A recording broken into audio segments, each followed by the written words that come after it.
you also have to create a sense of purpose for others. And I found that out the hard way.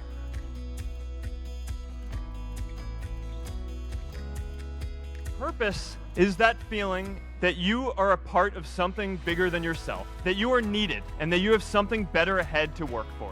Purpose is what creates true happiness. And you are graduating at a time when this is especially important. When our parents graduated, that sense of purpose reliably came from your job, your community. But today, technology and automation are eliminating many jobs. Membership in a lot of communities has been declining, and a lot of people are feeling disconnected and depressed and are trying to fill a void in their lives. As I've traveled around, I've sat with children in juvenile detention and opioid addicts who've told me that maybe their lives would have turned out differently if they just had something to do, an after-school program or somewhere to go. I've met factory workers who know their old jobs aren't coming back and are just trying to find their path ahead. For our society to keep moving forward, we have a generational challenge to not only create new jobs, but create a renewed sense of purpose.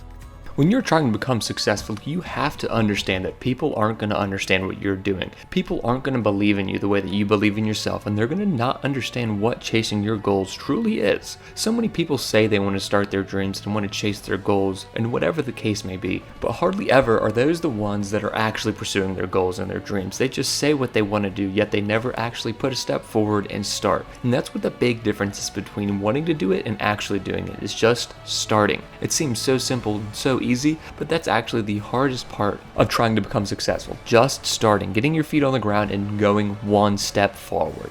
But in order to do that, you have to believe in yourself, and you have to make sure that nobody else brings you down, no matter what they say. If they're telling you whatever you're doing is a waste of your time, it's not a good idea, whatever the case may be, you can listen to them all you want, but if you pay attention and you use them as fuel to keep going, that's how you become the most successful. By listening to the doubters and the haters and using their words as fuel and motivation to skyrocket yourself into the surface of your successes. Trying to break contact with the beginning of success by listening to those people that are telling you whatever you're doing isn't going to work, and then proving them wrong is a whole nother piece, which is going to be absolutely an incredible feeling, and you're going to love that. We've had this tradition for probably 7 or 8 years at the company, where every week we have a Q&A where our employees can come and ask me any question that they want about what's going on and what the direction of the company is, or questions or things that they read about in the press, or that their friends who use the product, what they're asking them.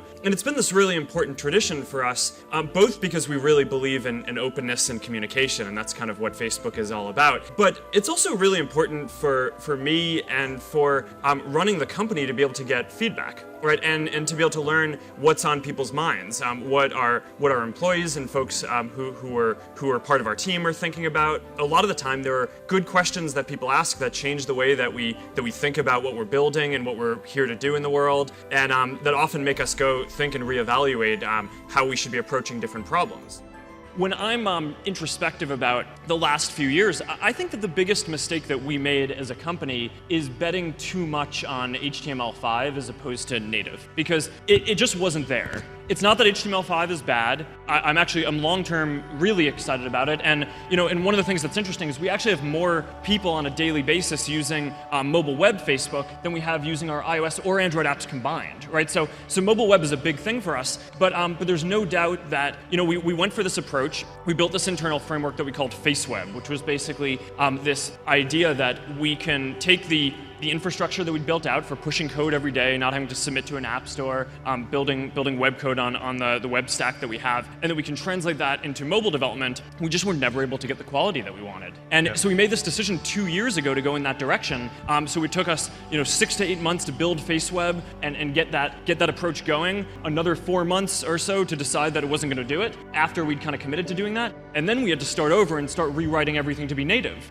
So that's it brings us to where we are now. We burnt 2 years. That's really painful. I think probably we will look back on saying that is one of the biggest mistakes, if not the biggest strategic mistake that we've made. But we're coming out of that now, right? And the iOS app, I think, is in good shape, and the Android one will hopefully be soon. For me, the thing that I was really fascinated by, and always have been, is people, right, and how people work.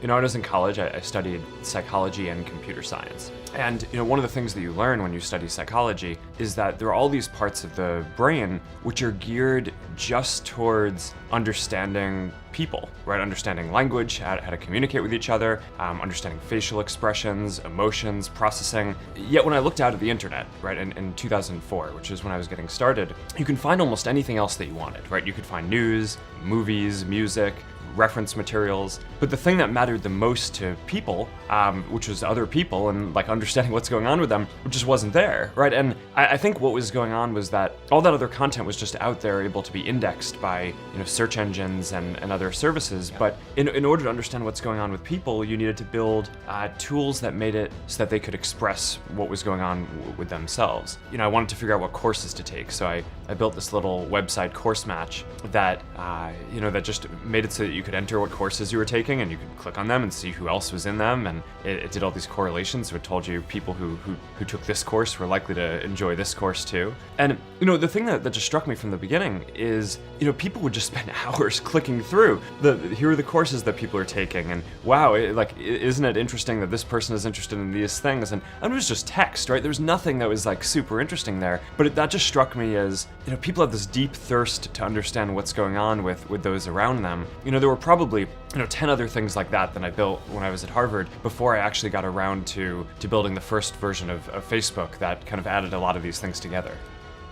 So thank you all so much for watching this video. If you haven't already, please go ahead and like the video, go ahead and subscribe to the channel if you're new, and let us know what you thought down in the comment section down below.